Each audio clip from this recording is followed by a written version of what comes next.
shortly.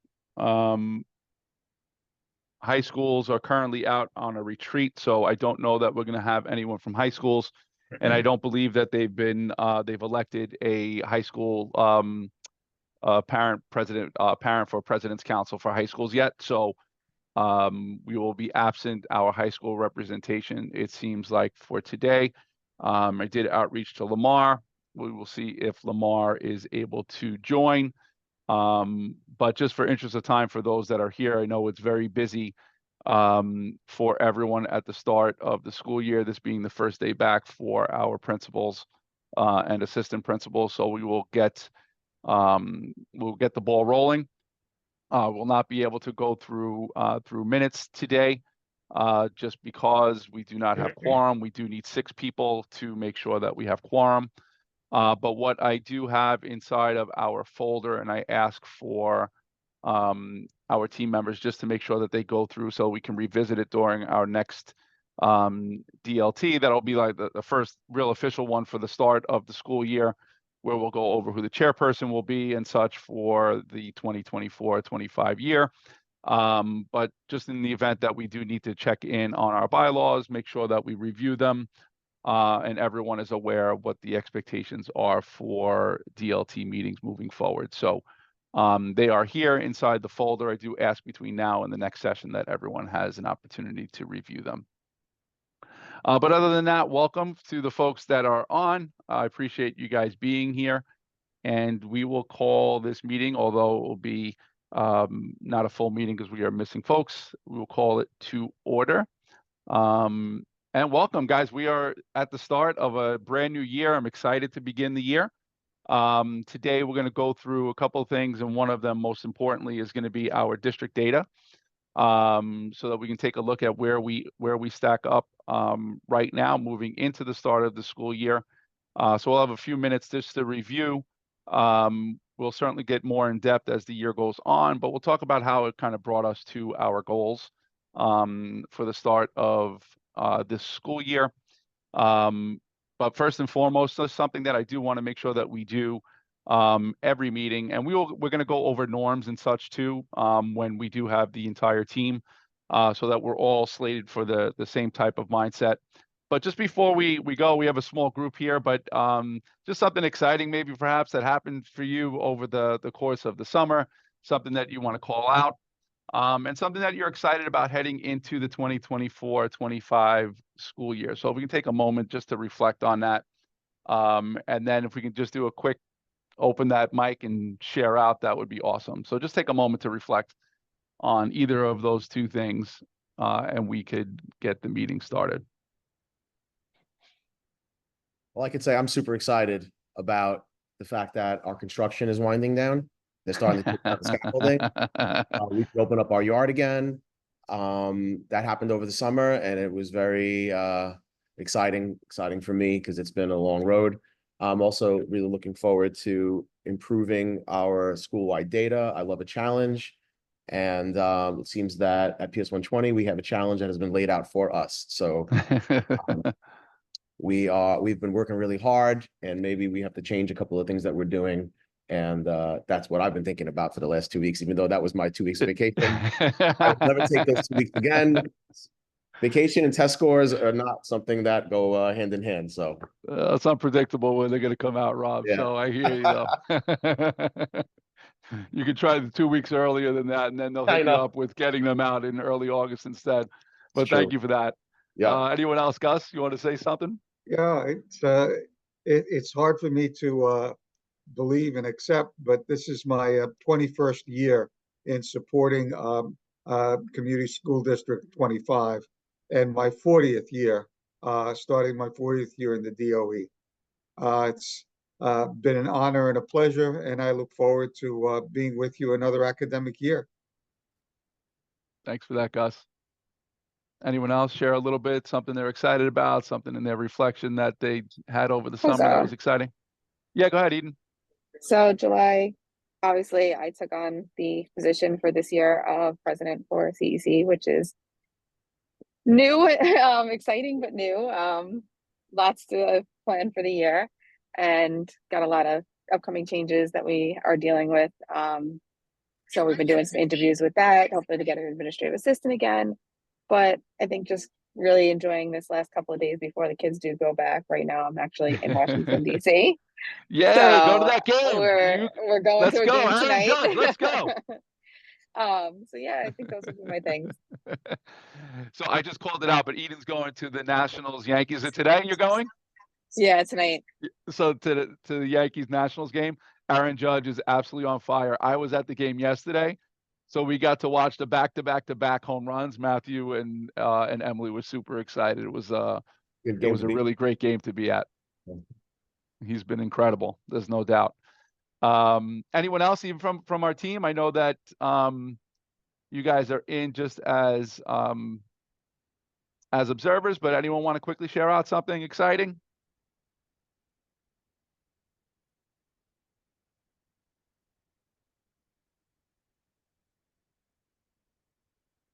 So I will quickly, had a great opportunity this summer to go on a Mediterranean cruise with the family.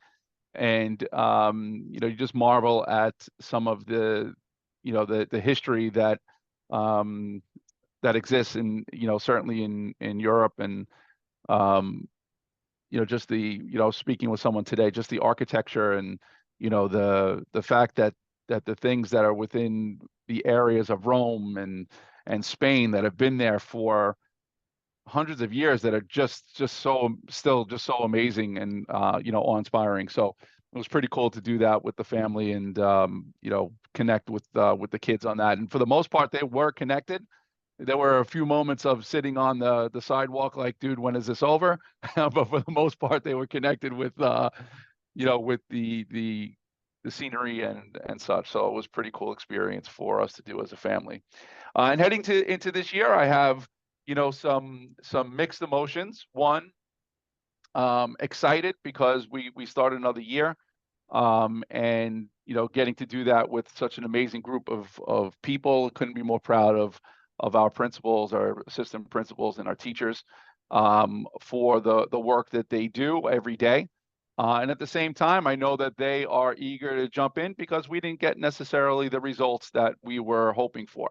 I did anticipate that we would remain kind of flat. We'll get into the data in a few moments, but we did wind up having a little bit of a regression like that of the city. So we'll talk about that. So the mixed space is excited that I get to do, engage in this work with the folks that I know are going to do amazing work this year.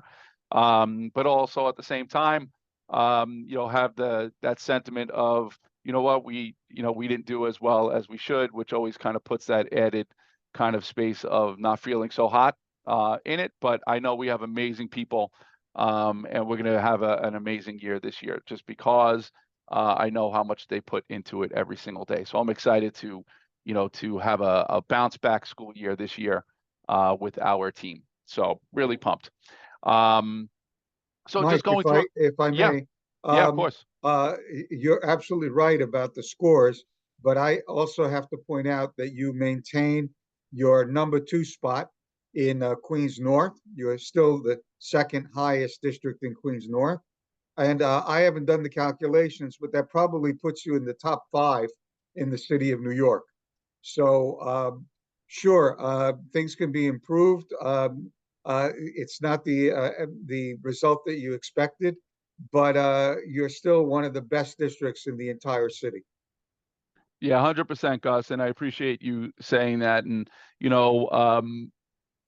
listen, everyone here, and that's what makes it great to work with the group of people here, is that even though we say that, even though we still perform well comparatively speaking to the city, and I know Rob, I'm sure, would say this about all of his colleagues. They all want to do even better for the kids that they serve. So so we go in with it as excited that we have another year, but I know they're all going to want to do better. This is who they are. But I appreciate you calling that out. It's really important that we don't lose sight of that. Thank you for that, Gus. So just a couple of things that I want to just give updates on. Goal for today is to ensure clarity around the district DCEP and school level planning. We're going to engage in a brief analysis of the data And I say brief because there's a lot to cover. We're just going to go over just a couple of the slides just for your reflection. And then between now and next month, it'll all be there for you guys to review and go back over on your own.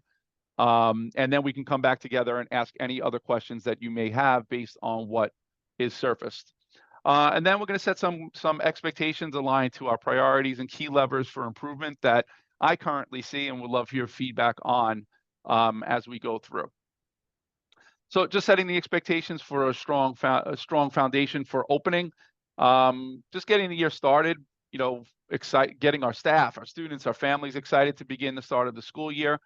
So we're going to take a moment in just a few minutes, just from each of the constituents that's currently on. What would you want to see in terms of getting our kids excited? What would that look like for you? What would that look like for our staff, getting our staff excited, as well as our families to begin the year? Setting the stage for positive school attendance. Guys, this one I can't stress enough, and I know that we're really focused on it. But the number of kids that we have absent, especially in the earlier grades, is really troubling.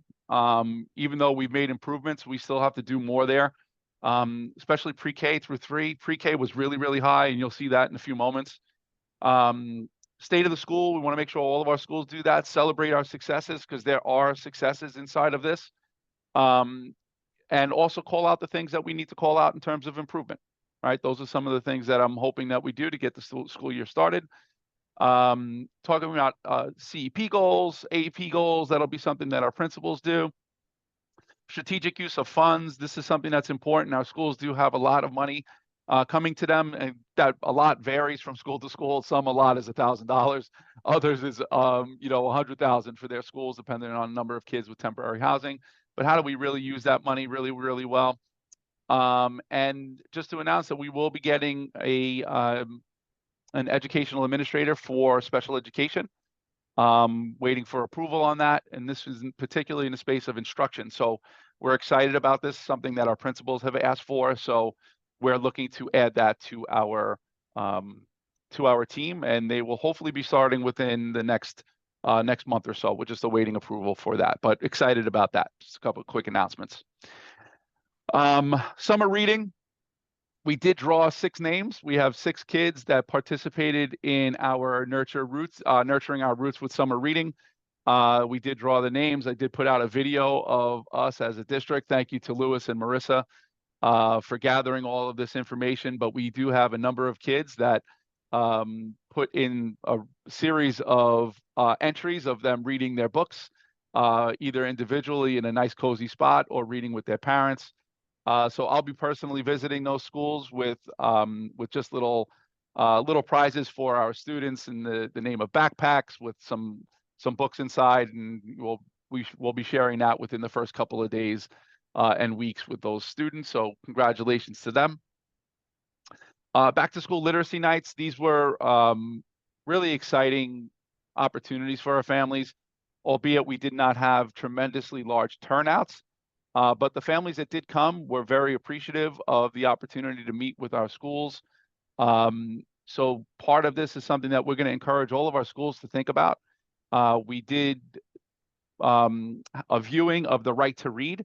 It's an interesting documentary based on an activist, 2 teachers, and 2 families in the United States talking about their journey to promote their kids' reading ability to read, talking about from where we once were to where we are now, and particularly in this case, how it connects to our district initiatives.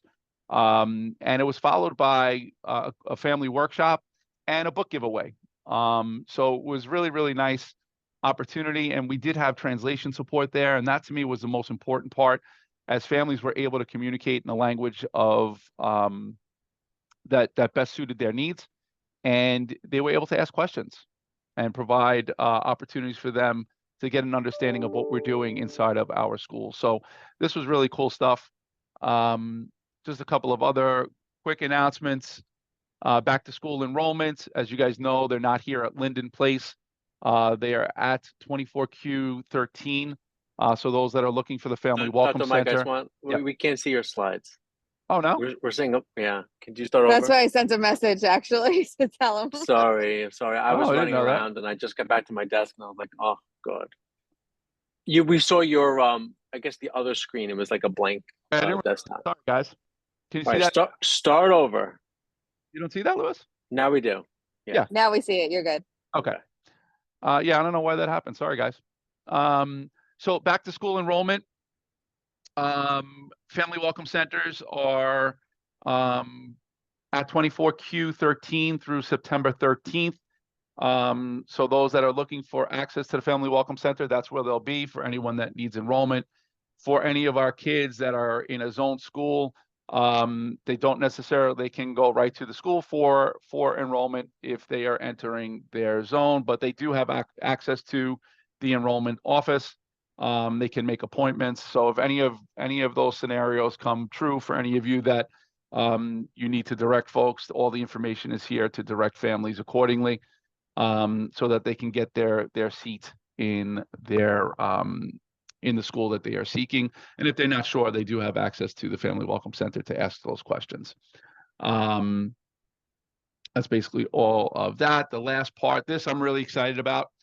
Some of you are aware of this already, but if you're not, we have partnered with D79. It's an adult ed program that offers parents ESL classes and access to a GED for those families that are interested. We've had in just a month over 800 responses from parents in the District 25 community interested in ESL classes as well as the GED program. So registration is this week, Thursday and Friday at IS 237. So D79 will be there and they will be offering opportunities for our families to register. So anyone that has folks that are interested in that, please let them know. It's a great opportunity for them to participate. And what I find so interesting is the volume of people that are seeking access to English courses within our community. So, the more that we can support, the better. As I can tell you, going into one of the classrooms where it was basically Chinese being spoken the entire time, makes me recognize the importance of providing that access.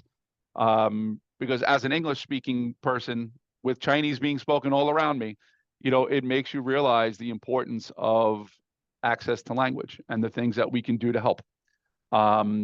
Because I can tell you, I didn't know what was going on, during that time as they were going back and forth in Chinese.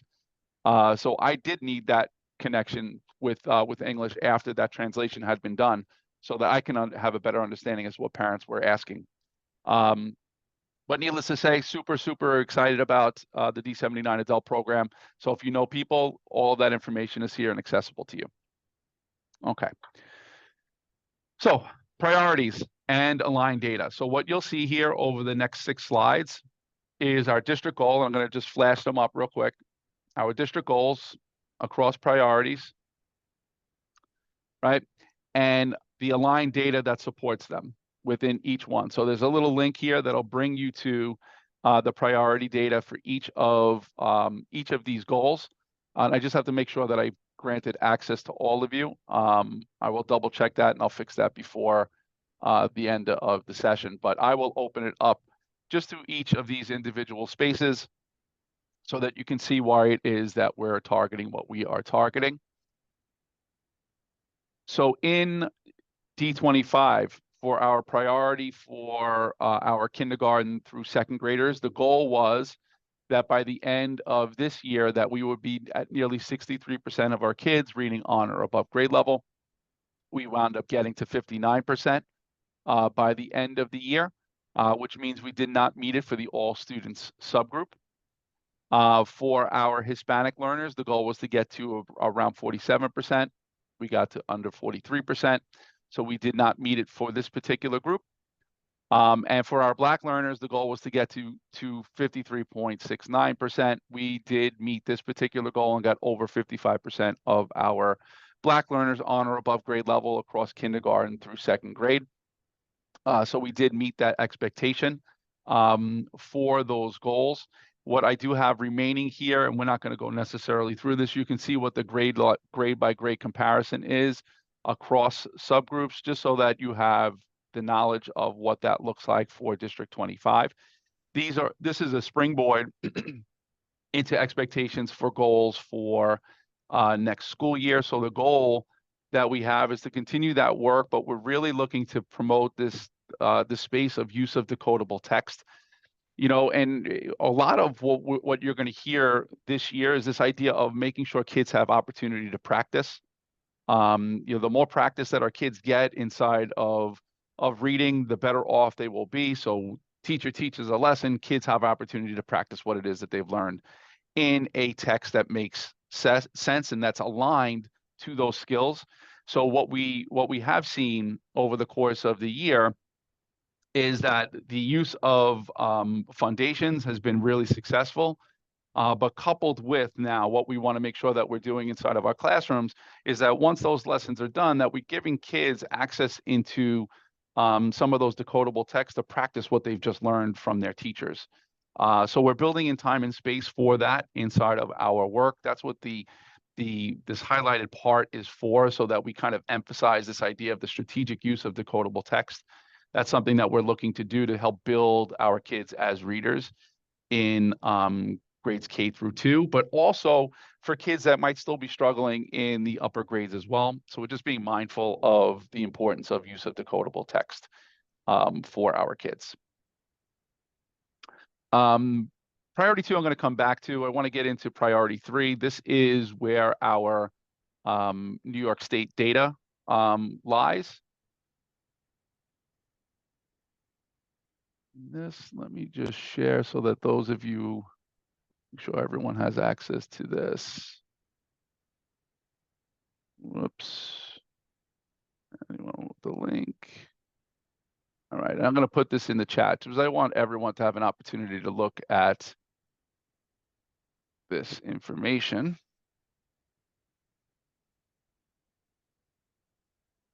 And if it's okay with you, I'm going to give the next 5 minutes just for you to quickly explore what this data says, and then we'll come back together to have a quick chat. I don't want to read this information to you. I will go down slide by slide, you know, just for those that want to watch it on my screen, you're welcome to do that too. But I did send it to you so that you have access. We'll open up larger for you. This is our priority 3.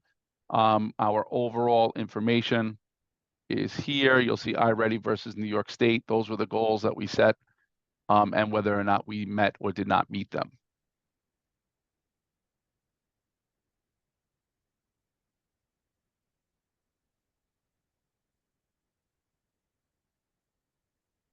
So I'll put the clock on just for 5 minutes for those that you want to advance on your own.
anything that you guys want to call out that you've noticed just inside of the data, things that it's made you wonder, questions that it raises? At a glance, in the short time that we've looked at it, it seems like across the board, students did better in 2023 than they have in 2024.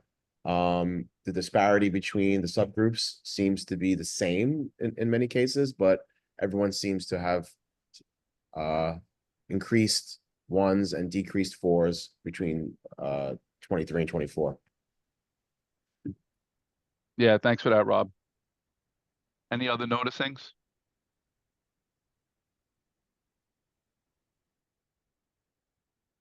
Gus, you notice anything in particular? Well, the reductions are across the board except for grade 6, which increased, correct? Grade 7. Was it grade 7? Yeah, grade 7 was the grade that saw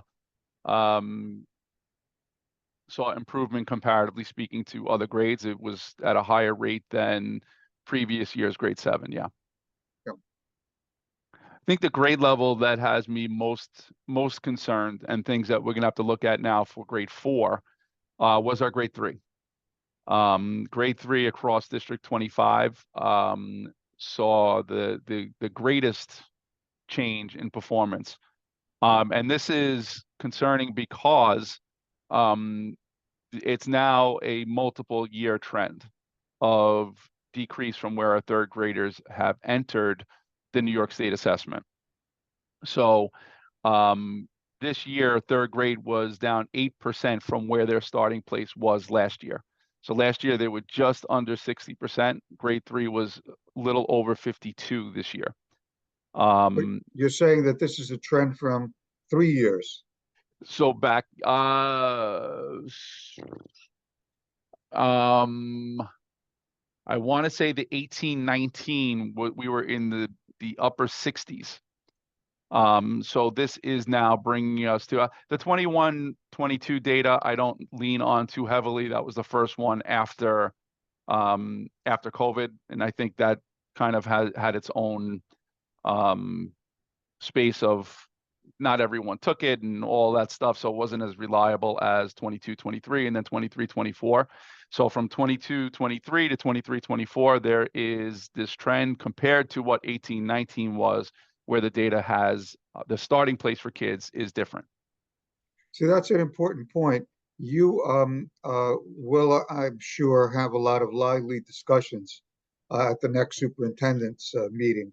But as you know, this is a citywide phenomenon, the reduction. And the standard explanation that I've been reading is that it's part of the transition to the new curriculum. But if you're documenting a trend before that new curriculum was introduced, then that, is a different pattern. Yeah, listen, and it still remains to be seen. I think certainly the, implementation of a new curriculum certainly can have its space, but it wasn't necessarily the same type of reduction as we saw in other grades. Grade 3 happened to be more significant than the other grade levels. And we also did transition in our middle school, and grade 7 performed at a higher rate, and they also transitioned into a new curriculum. So there's a lot of studying that I think we need to certainly do collectively, but that one is what has caught my eye the most, was digging into what grade 3 showed us, and what are some of the reasons why that we did see that. Any other comments? Eden, anything it's making you wonder as a parent?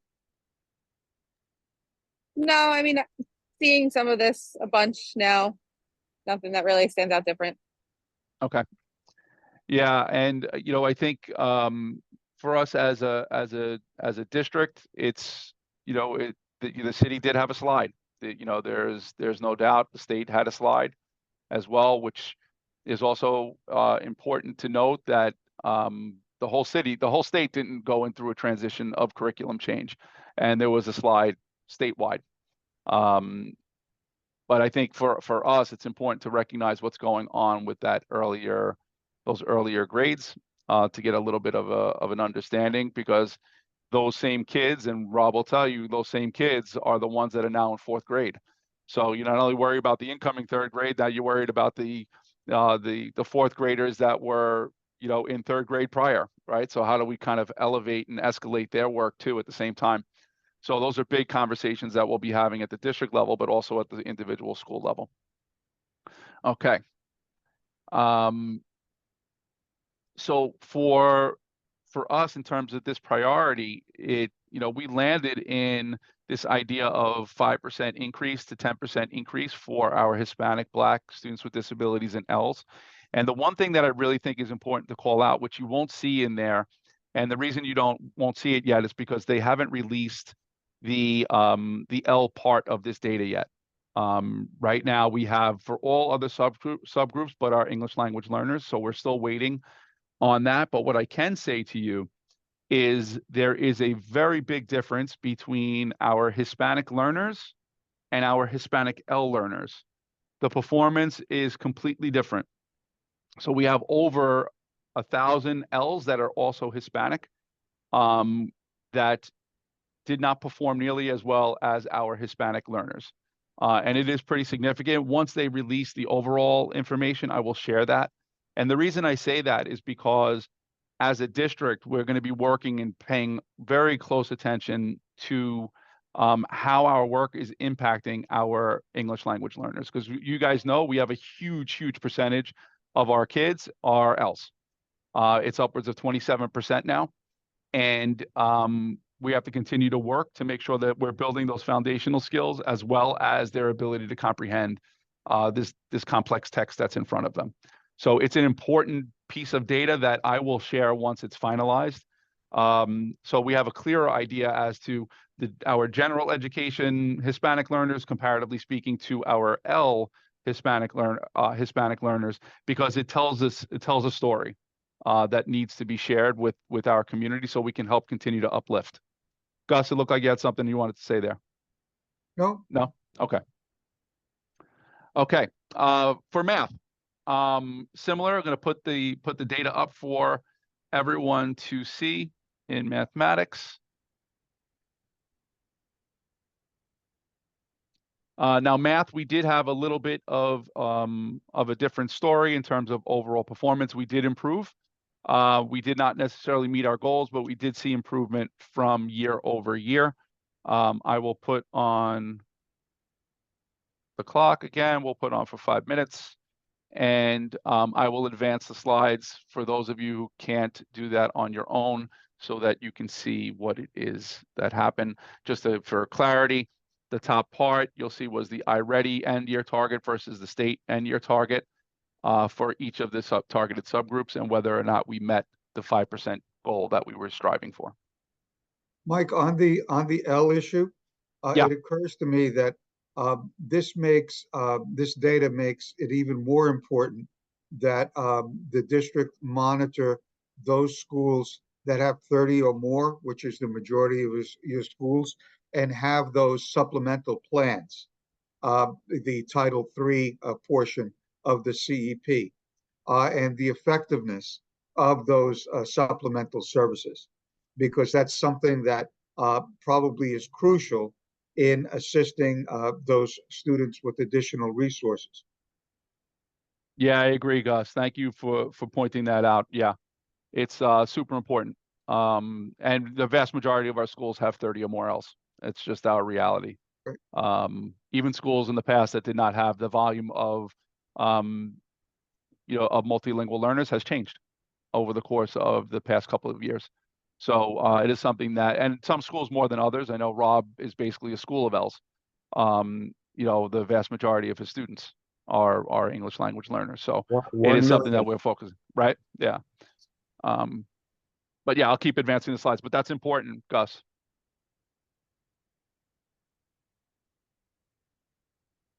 Mike, could you drop the link in so I could? Oh yeah, sorry. Thanks, man.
Okay, and iReady we've kind of gone through already, but I'll just kind of flash up this last part just around the areas that from iReady that kind of indicate the number of kids that were below grade level.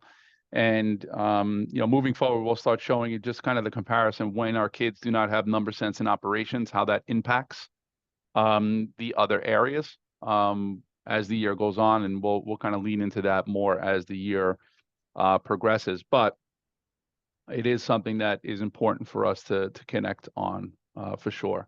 But is there anything in particular that that you guys noted inside of our math data?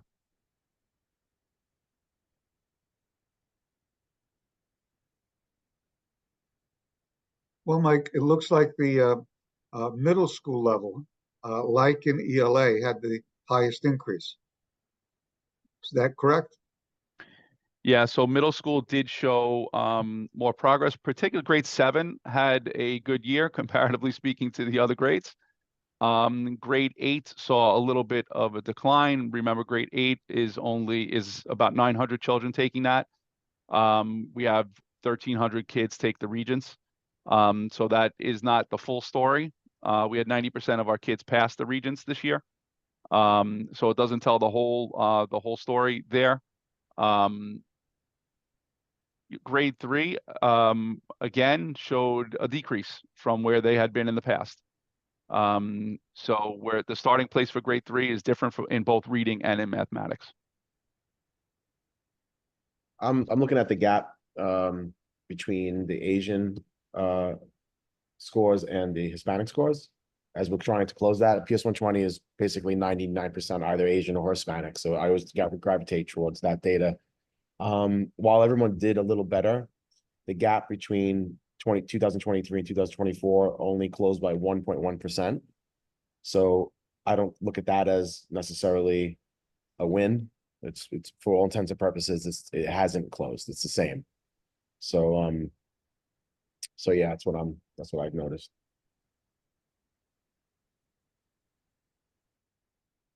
Yeah, and I think I think there's space to be excited that we have seen progress.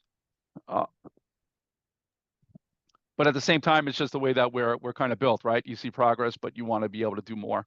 And I think as we look at this more deeply, we'll start making some more sense out of not only this, but these are just general numbers, right? From the numbers to the kids. What are we seeing in the individual kids across the district, and how has that changed their current performance levels? What are they getting stuck on? And how do we help? Which kind of brings me to the goal, which is really around those math routines and building the mathematical practices for our kids, which is something that we're going to continue to focus on as a collective district so that our kids are ready for that Algebra 1. Now, there are certain grade levels that did show more progress than others as a district community. When you go up to that first bullet, you'll see that, whoops, someone's trying to call me, gonna knock me right out of this meeting. Sorry. That's okay, Tracy, I'll call you back. Okay. So grade 5, you can see that it did show for all learners did show a little bit of a decrease. Yeah, a little bit of a decrease. Grade 4 improved. Grade 3 had a little bit of a decrease. Grade 6 improved. Grade 7 improved. So we have some grades that showed improvement, some grades that didn't.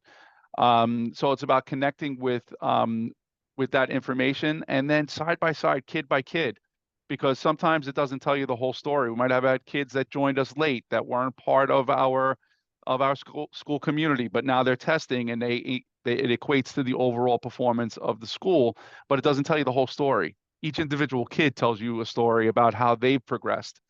And sometimes it doesn't show itself in the overall numbers. We have to do a little bit more digging to get a clearer idea. And I think that's what we will do as the year progresses, because we did show growth in certain grades and not in others. And what winds up happening, everything comes back to the mean, and we're right back at that average space instead of where we want to see all grades progress. And ultimately, that's what we're going to work towards next year.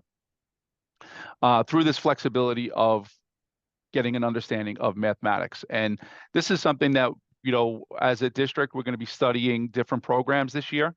We're going to be bringing in some of those math programs into the DLT so that we can look at them together and make a decision around what is going to be the curriculum that we're going to use moving into 25-26. So we have created a district team and a group of people to look at curriculum. We've invited parents, we've invited staff, we've invited principals and APs, and we'll continue to do that so that we can make a really good choice together on what that curriculum should look like. Unlike reading, we've seen progress, so it's how do we continue to elevate the progress moving forward. The last one that I want to connect to, and you guys know this is an important one, for me, it's certainly important for our district, is this chronic absenteeism data. It does not tell the story that I know we wanted to tell. But here's where we are. We started off pretty strong last year. By mid-year, we looked like we were going to meet all of these goals, that our kids were coming to school more frequently. Our data had improved. And then December, January, February hit. And we started to see that improvement start to reduce over time. So each of the subgroups where we were meeting at one point of the year, we wound up by the close of June not meeting for each of these particular groups. Now, that's also saying that within this, we're in the top 3 in New York City when it comes to chronic absenteeism. So comparatively speaking, our kids are coming to school, but when we look at these numbers, guys, it doesn't tell the story that we wanted to tell when we're talking about individual kids. When we have 33% of almost 34% of our Hispanic learners chronically out, and we're talking about improving their capacity to read, this makes that much harder, right? If we're talking about almost 34% of our Black learners improving their capacity to become proficient readers, this impacts that ability, right? So our goal, and for our L's, almost 24% of our L's. So if we have kids that are currently not reading proficiently and they're absent frequently, it tells a part of the story that we need to work towards. So for the DLT to know, and right now it's not a full DLT, but just Gus, so that you have this on your radar, and Eden, for you as a parent leader, we've asked all of our schools to do some early outreach to all of our families of kids that were chronically out, as well as for all of our incoming pre-K, kindergarten, first and second graders, to make sure that they know the importance of being in school every day and how it impacts learning. Because there is a significant difference in performance when we're talking about kids that are in school versus those kids that are out those 18 or more days. Does this ring true to anyone? Any thoughts on this chronic absenteeism information? Well, Mike, I think it's important that you include what you're doing in your DCP section. One of the things that occurs to me is this outreach that you just mentioned. It is under the category of systems and structures. So you're putting systems and structures into place for combating this phenomenon in District 25. And, I'm sure that you have other items that you're doing throughout the year, but it comes under that systems and structures category, which is what we look for when we review the DCP, not just one shot kind of efforts, but something that is part of a systemic effort on the part of the district. Yeah, thanks, Gus. Any other comments around chronic absenteeism?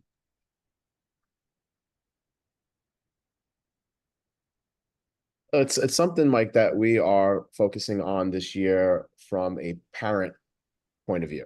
So we're going to start really trying to communicate with parents as early as the day before the first day of school, which we have a Zoom schedule with our kindergarten parents, about the importance of our reading programs and how it requires students to attend every day. How our educational system in the United States, especially this is important to communicate to new arrivals, requires students to be here. It's sequential. It builds upon, every day builds upon the day before. And when children miss school, it puts them at a disadvantage. And when they're trying to learn a new language, especially, it creates an even wider gap and a wider challenge for us when children aren't in school. And if you're sick, that's fine. We don't want to, give the message that you should come to school if you're not well. But, I think that by doing this, if we could get students in 10%, 15% more, all of a sudden we'll have half our kids drop off the chronic absenteeism list and ultimately do better by each individual student. So we're hoping. Yeah, thanks for that, Rob. The more attention we pay to it, the hopefully the better outcomes will be. And I think, even still, we've had many conversations about chronic absenteeism. Yet I still think that there's a space of awareness that's still lacking for some of our families around why it's truly important. And that's something I'm not sure why. I'm not sure why that is. We do a number of outreach opportunities, but it seems the connection between how that's impacting things doesn't necessarily resonate for all. And that's something that we have to try to continue to work on as a collective community to figure out. I would Mike, say, especially in the lower grades, because, I've done half my career in middle school and now half here in elementary school. And with the middle school kids, it's the kids, right? It's the kids that are sometimes lagging in or coming in late or deciding not to come. But in elementary school, it's the parents who are ultimately making that decision to send them or not send them. And so it's something we're really trying to drive home. We also had theorized a couple of years ago that the hybrid model that we had a few years ago may have sent the message that going to school 2-3 days a week was something that was acceptable. Because before that, there was no, compulsory education. There was no such thing as anything but 5 days a week school. And then that had shifted. And I'm just wondering, did that have something to do with it? Because the chronic absenteeism is something that we saw increase after we went back full time after that 21 school year. Yeah, and just to your point, if you look at pre-K, these are pre-K numbers. 42% of our pre-K kids are absent, chronically absent. 27% of our kindergartners are chronically absent. And then when you look at it in terms of the actual subgroup data, 42.5% of our Hispanic learners in kindergarten are chronically out. 34% of our Black learners that are chronically out in kindergarten. So these numbers, they do tell an important story for us that we have to keep working on.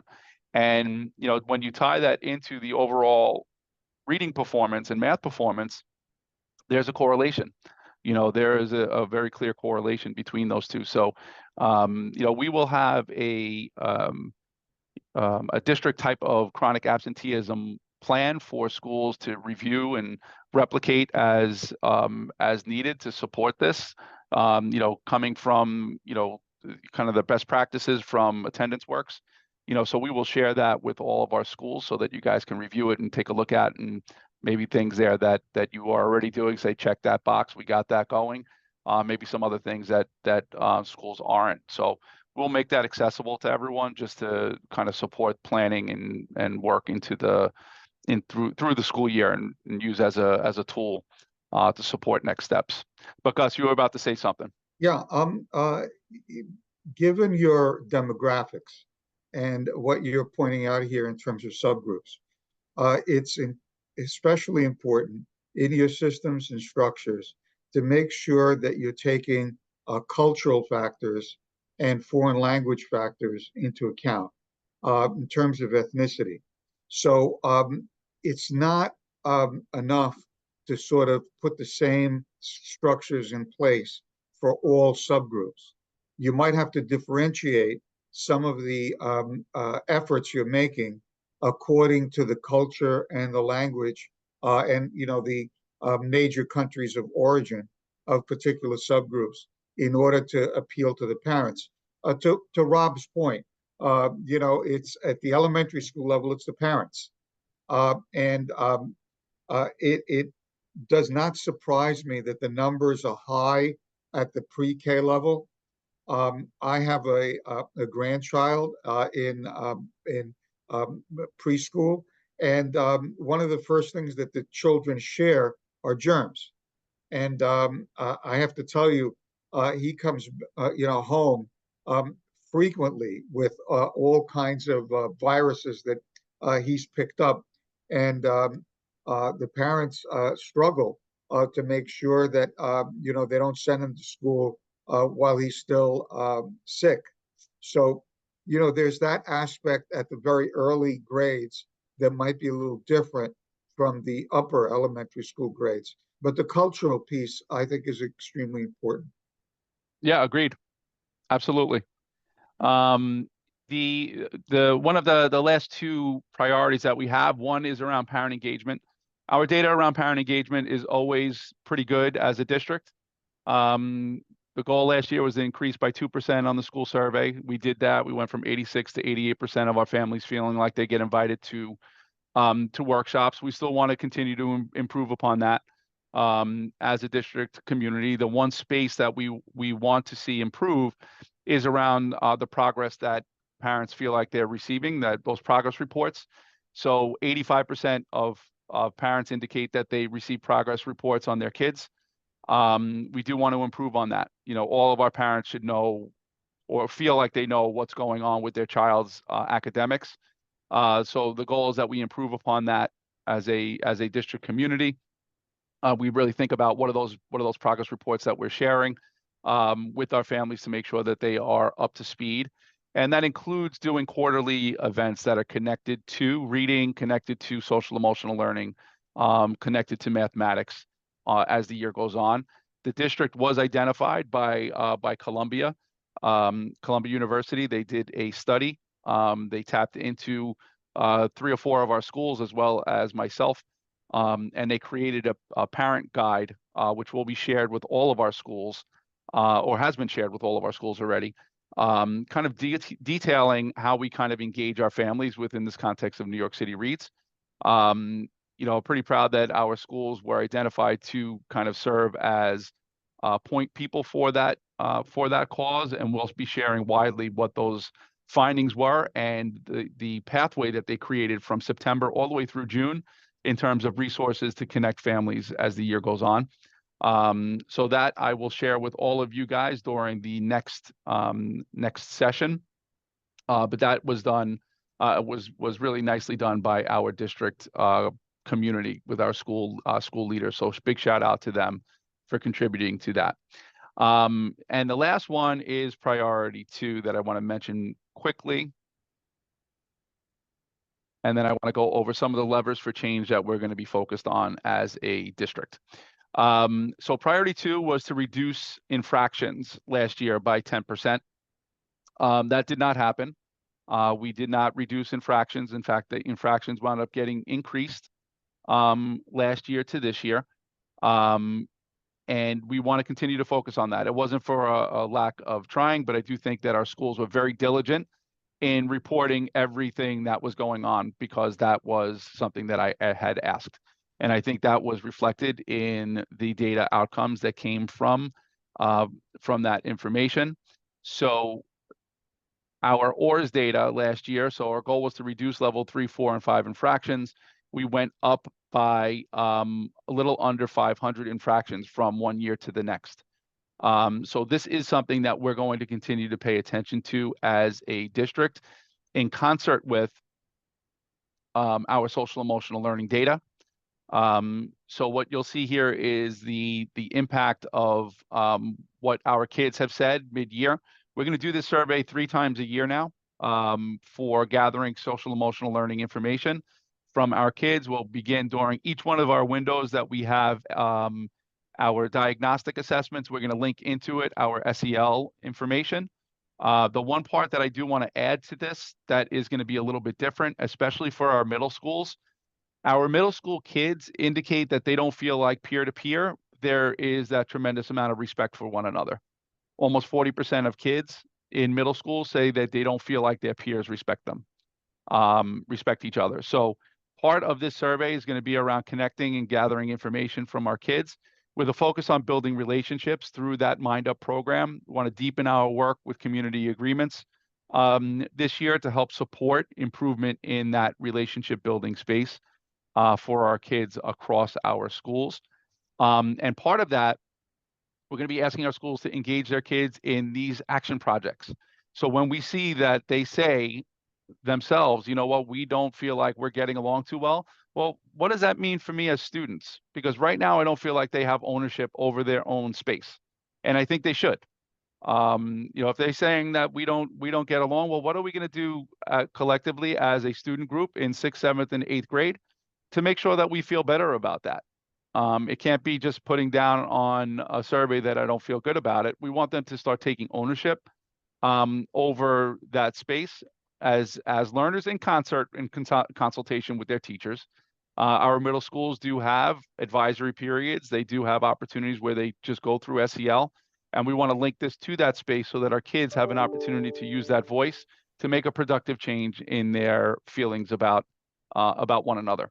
Because I do think that contributes to their academics as well. Any comments or thoughts on that?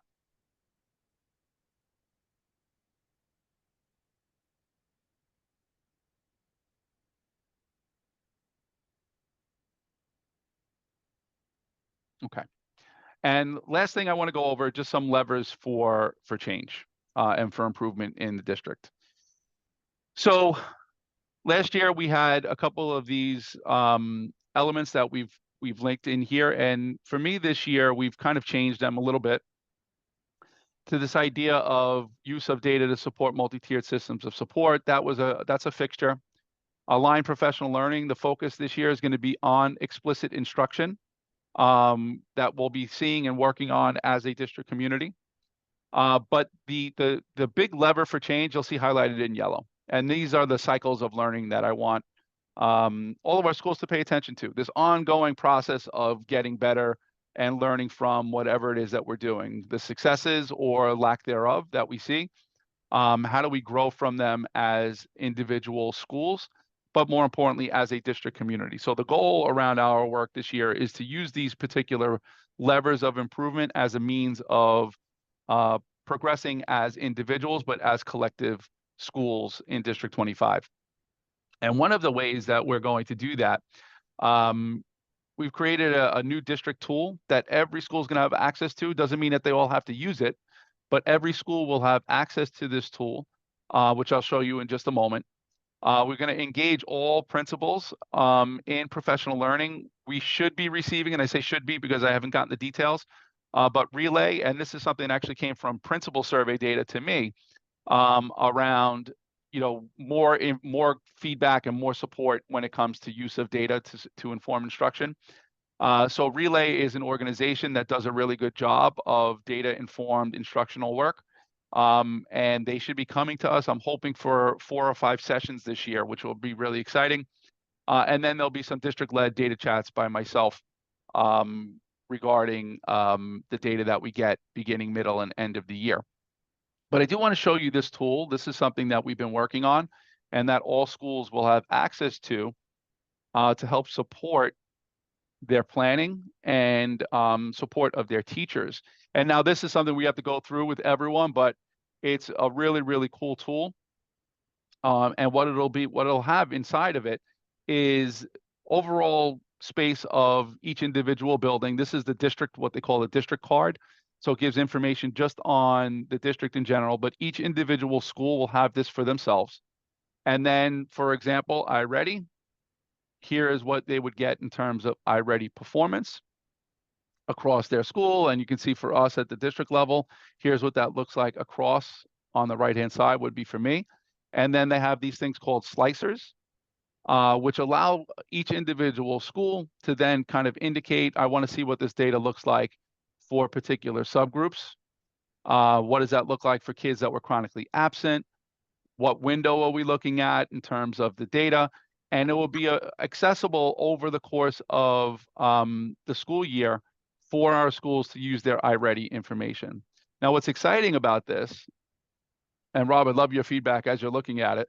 What's exciting about this is for kids that are struggling, just for example, in a given in a given area, we can click on that particular group. So kids that are three grade levels or below, when you click on it, it's going to show you the percentage of kids that are 3 grade levels below in phonics. Look at what happens to their performance in the other areas. You see how the bars changed? So when I click on kids that are 3 or more grade levels below, watch how the bars change. It's going to show you that those kids that were 3 grade levels below, look at how they perform when it came to comprehension. So when they don't have phonics skills, look at what happens to their overall performance. So the goal of this is to have as a really cool tool for you guys, as for all of our schools and for us to keep track of what's going on in our buildings, including by Acadians. You know, Acadians is another one of those tools to help support our buildings in accessing information in a different way, and making use of it as needed, for planning and support with teachers. So what do you guys think about that when we're thinking about this whole idea of MTSS and supporting buildings? This is outstanding, Mike. Thank you. It'd be crazy not to use this. This is a lot of easy tools to access quickly. You click on one thing and it changes everything to show you the outcomes and the comparative data. So what's also cool, Rob, is that this is going to be able to be drilled down to individual kids. So not only do you get the graphs, it'll drill down to individual kids so that you can say, here's where they are. The goal is we're actually meeting with HMH. Hopefully we can then do this without having to bother schools to get all of the HMH. Say again? You made this? This comes from the team. I cannot take credit for this. Oh, it's great. Yeah. No, this is awesome for sure. Yeah. You know, so the goal of this would then take HMH information and all of the HMH assessments also here for any school that wants to look at the data that comes from there, and foundation. So for every building, for every school, to have access to information where we can say, you know what, I can make a good choice here because I see this, that, or the other thing. So when we talk about, yeah. Will we have access to other schools too, or just our own? You're going to only have your own. Okay. The reason why you have only your own is because of FERPA. You can't have access to, you can only have access to your own building data. But when it comes to overall performance, we'll make sure that you get overall performance so you can see comparatively how you're performing against colleagues. But when it comes to what you're going to actually physically receive, you'll receive a link that's just your own, with your own school. Yeah. All of the shareable stuff that I can share, like averages, that I can share with you, but I can't share individual kids because these are all linked to kids. Yeah, thank you, sir. No, that was my question. Yeah. If you could share the overall data. Overall, yeah, that we'll always do. But the cool part about this, when you see this built out, what's really nice is that you guys can then also give feedback and say, you know, it would be cool if we were able to see this with this, because it's accessible. All of that information will be accessible for us to make really good choices, but not just at the principal and assistant principal level. This is about down to the teacher, to the individual student level. But yeah, this is what we're looking to grow through as a district community. Dr. Mike, is that something that like parents would be able to get, like, to see over time also, possibly, like to see like the data if they really wanted? So not from your own kind of login. It would be something really kind of at the individual school level, because in order to get access, it's a kind of a school's a DOE school's email address that goes in to access it. And the other part of it too, Eden, is that I can't give you anything that's associated with another kid other than your own.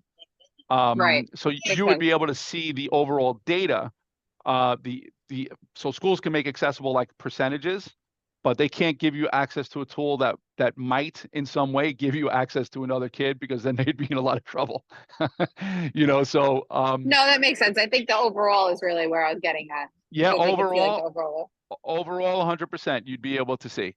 Yeah, that's subject to the school sharing with their parents, but yes, that would be accessible. Just the platform itself, there are too many risks involved with someone being able to potentially see another child's name, and yeah, that would be too stressful for me, honestly, because the first person they would want to know where that came from would be me. You know, so I want to make sure any of that is is completely screened and we know who's getting what, but schools can share that 100%. So yes, And, this is and Mike, mindset. I Yeah. want to mention SLTs should be looking at this information. And I mean, the challenge here is that at the individual school level, that the faculty and the administration are sitting down systematically reviewing this at the classroom level and making use of this tremendous data and resource to look at the various classrooms by grade level and see what the differences are and Yeah. why So there may be differences. Uh, it's a tremendous resource, but you know, to be used properly, it has to have, you know, a sort of a systemic infrastructure again for being used on an ongoing basis.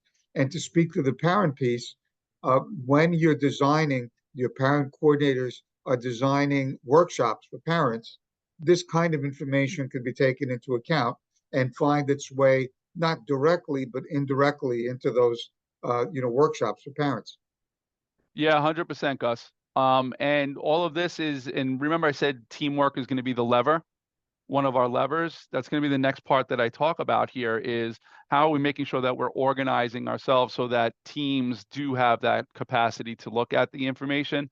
The goal around this tool is to alleviate schools. Again, some schools are going to say, you know what, I'm comfortable with my own approach to looking at data. And that's, you know what, that's going to be on each individual school. I share this to try to take the burden of organizing all of this information away so that the focus is on analyzing, interpreting, and using. And part of our approach this year is to go from this information into this idea of stronger that you've heard me talk about before, right? So how are we making sure that we're strategically reviewing information? How are we making sure we're targeting areas of need, researching solutions, right? So this whole idea of stronger, I want to make sure that it's become more realized inside of our schools through a plan, do, study, act cycle of learning. So what is the whole idea? And we kind of surveyed our principals, and these are some of the things our principals have said around some of those non-negotiables around cycles of learning. So the goal is that we have a shared set of norms, opportunity to promote voice across a group, team roles are developed, clear agenda and minutes are established, clear action steps identified to support current and future meetings, that all teams should be working through a consistent set of protocols, that there's scheduled time for teachers and teams of teachers to meet on a frequent basis, alignment to school goals and priorities, focus on problem of practice, and then consistent monitoring of impact, right? And all of this coming through improvement science around Plan, Do, Study, Act. This goes back to Deming's work when he began his research on education and theory of improvement. So it's around this constant space of planning, seeing if that planning is working, and whatnot through a cycle of learning. And that's what we're going to be focused on as a collective district, and not this idea. And Gus, you mentioned this one-time professional development. How did that improve? To the idea of testing and implementing instructional strategies that we've learned from professional learning in a workshop or a course, and how did that impact things? So those are going to be the kind of shifts that we're going to be taking inside of our teamwork, so that we can grow. And the idea is that we're going to do this together. So the first cycle that I'm hoping, and Rob, would love your feedback on this. The first cycle of our work is going to be around explicit instruction. That all of us, just for the first couple of months, we're going to work through, as we're getting data back from beginning of year assessments, we're going to work through this cycle of learning around explicit instruction. We're going to be doing some PL from the district lens. We're going to be offering some resources and support to grow explicit instruction across all of our buildings. So we're all on the same page between now and November.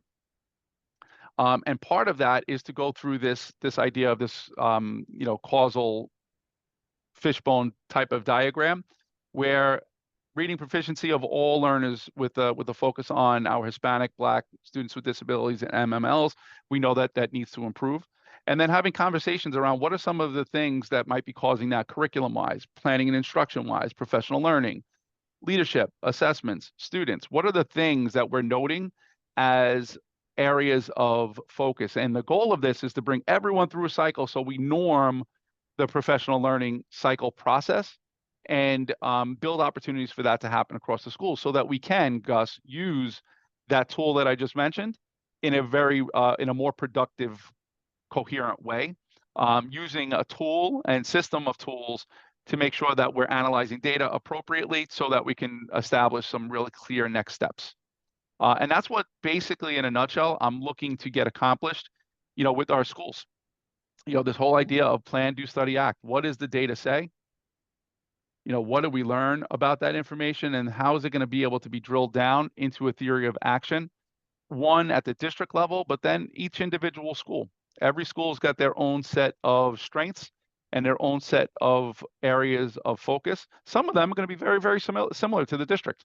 Others might be a little bit different. Explicit instruction is not one thing. It's 16 elements that makes up explicit instruction. So we're going to be focused on the modeling. Guided and independent practice will be the focus that we have at the district level. After we're done with that first cycle together, it's going to be about really drilling down and saying, what do we need individually with individual professional learning teams at the principal and school level? So what is that making you guys think? Mike, I have a question. The Yeah. tool, the data tool that you presented, is that a District 25 creation, or Yeah. are you tapping into something else? No, this is District 25. Okay, with your permission, I have a citywide meeting at this afternoon with Sharon Rencher. Would you mind if I mentioned it?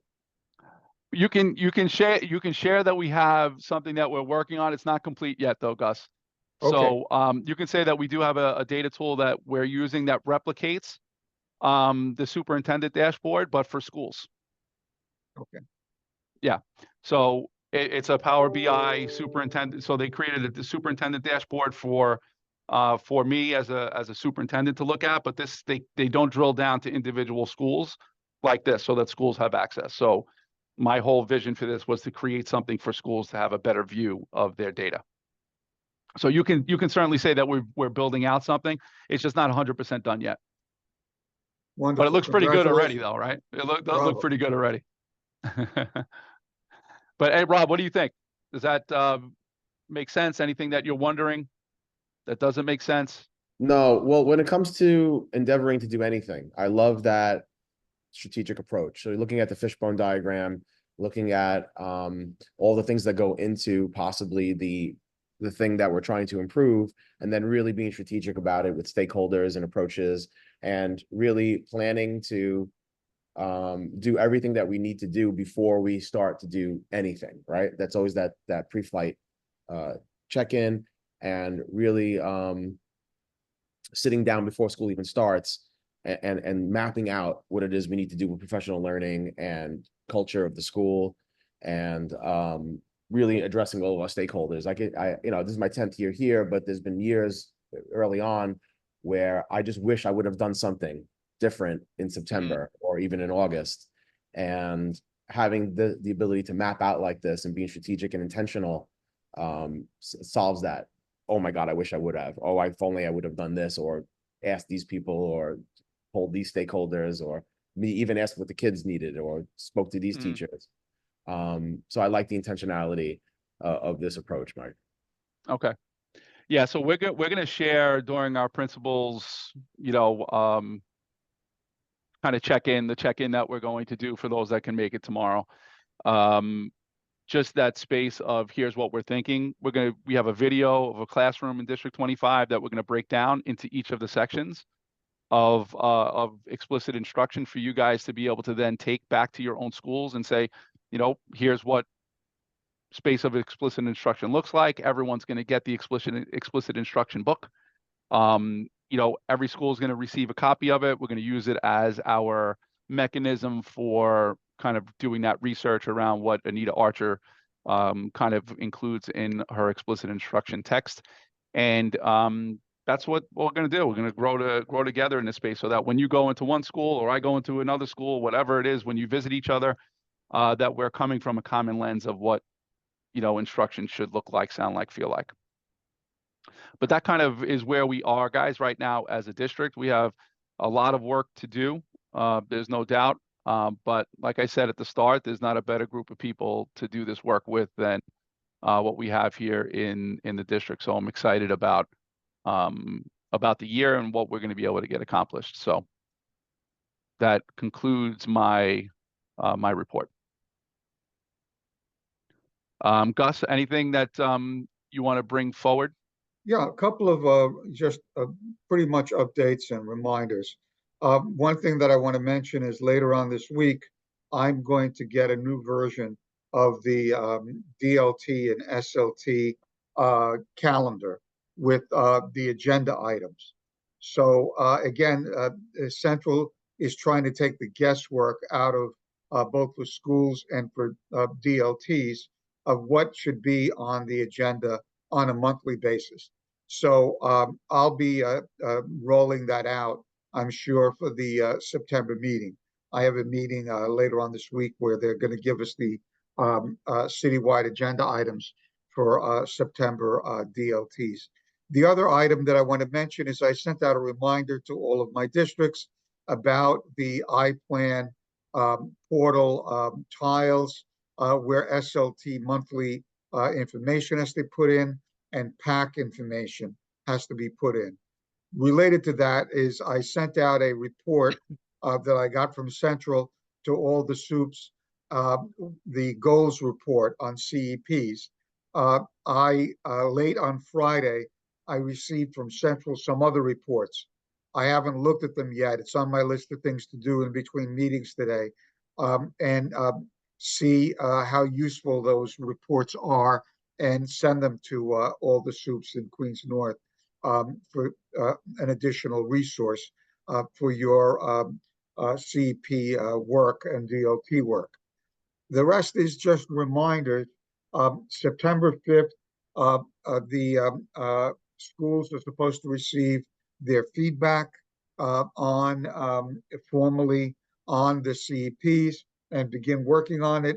And the final approval is supposed to be in December. That is pretty much the CEP cycle as we have it. Similarly, on the DLTs, the feedback formally on the DCP draft is due by September 6th, and all districts are supposed to receive it by then. And the deadline for completing it again is December, and it looks like December is the current deadline. Basically, again, you are on top of everything, as you always are, either the first in the city or among the first in the city to meet all of the requirements. Congratulations, you've got all of your CEPs aligned, in terms of goals and budgets. Superintendent has certified them all. And going forward, I'm sure you'll meet all of the other deadlines. This is kind of an extra meeting. The formal agenda items and the information I'll get from Central to share will be for the September meeting. I did my agenda items mention that you should begin thinking about your SLT training coming up. Whether you want to do it earlier this year or multiple times, it's up to you, whatever you want to do. There is a citywide SLT, DLT training that is scheduled. I believe it was in Principals and Superintendents Weekly and has been distributed widely. I don't know how much the parents have received on it, but it's September 28th, and I believe it's in Brooklyn. So more of that, more information on that will be forthcoming. And that's something that my office is doing in collaboration with other central offices, as we've done in the past. And it should be a very useful event for those that are able to attend and take back information. So that's basically all I have to say. Thank you again for everything that you do for the children in the school in District 25. Thank you, Gus. Do we want to tentatively commit to, or at least throw out there and that we can review when everyone is here in September? Our October DLT is October 7th. Usually we wind up doing it in lieu of a DLT meeting when we have the DLT training, the SLT training. Do we want to look at maybe October 7th as a opportunity? It would be one that we wind up doing in the evening. Most of our families, it makes it more accessible. Last year we did it twice. We did it one early, late afternoon, and then one evening. We can do it both on October 7th. We want to tentatively put that down only because it's our next, the October DLT meeting. And then we can pitch it during the next one, just, you know. That way it's early enough so families know, you know, parents know what to expect, teachers know what to expect, building leaders know that it's, you know, if we can get it pitched out there sooner than later, I think it would be better. You know, everyone's got their own thing, and you know, lives get very, very hectic in the afternoons. You know, I can even speak for myself. My daughter is involved in 9 million things, son involved in 9 million things. And then I could just think about it for myself. I know every other parent's in that same space, whether it's, you know, work in the afternoon or they have to juggle to try to figure out where they're going to get their kid to next. I know it could be, you know, it could be difficult. So if we can get out a tentative date, that would be awesome. And then we can get, come to consensus during our next one. So is October 7th just for now something that we can put as an option? Too early, Gus? What do you think? It's fine with me. You know, it depends on you know, what the group thinks. Yeah. And there's nothing to prevent you from doing another one. So we'll put down tentative, October 7th. We'll do, I think last year we did a 4 to 6 and then a 6:30 to 8:30, I think was what we did. We can open up the same opportunity again this year. So we'll put down a tentative, and as folks come in and onto the team, we'll make an adjustment if necessary. And the only other thing would be the things that we want to review and who will do them. I know that I had a part, Gus, you had a part, Rob, you had a part last year with some of our parents as well, and Eden will kind of show you what those parts were last year during the SLT training, and any of the spaces that you wish to contribute and participate. We'll leave that open to our next meeting. Okay. And Mike, I know that that Esther and Jenny are working on PAC elections to make sure that the PACs are in place. You know, there's always some turnaround and you know, some delay for, you know, legitimate reasons in terms of getting, you know, the PACs in place. And I expect that probably in October we'll get a survey again, as they always do, on, you know, who the PAC presidents are.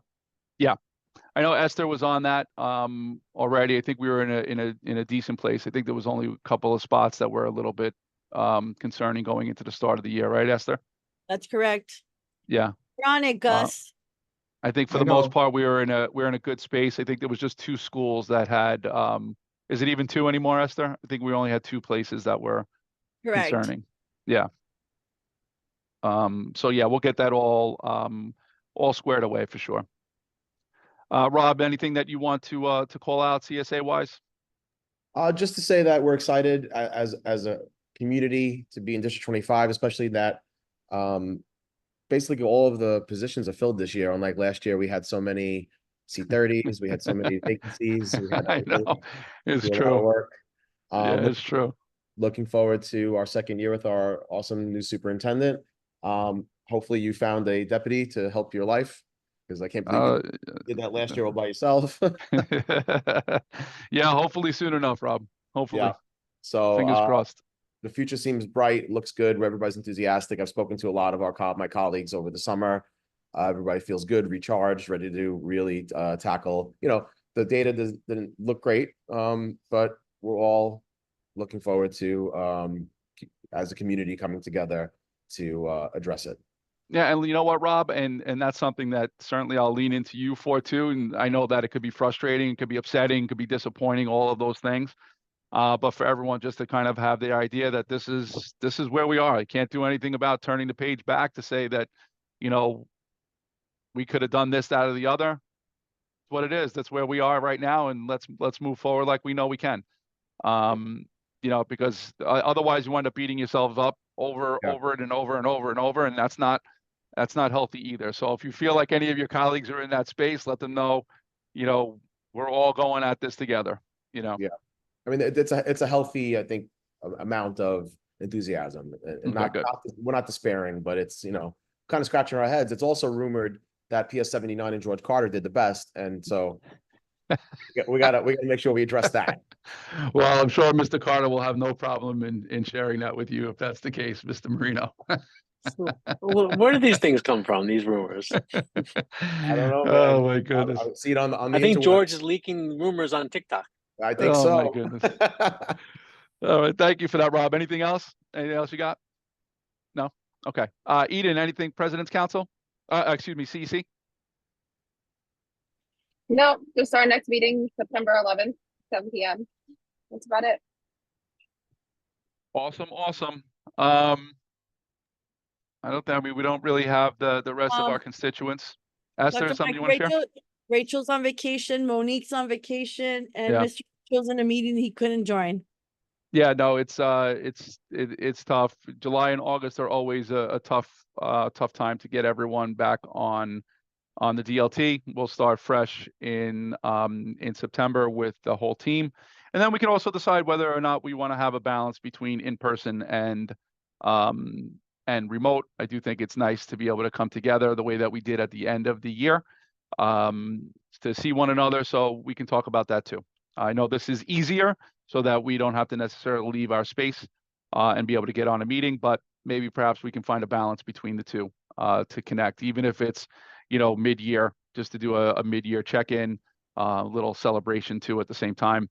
So kind of beginning, middle, end. Maybe we can do something like that, but we'll leave that up to the collective team. But other than that, guys, I'm going to give you guys some time back, and we'll come back together in September. Great.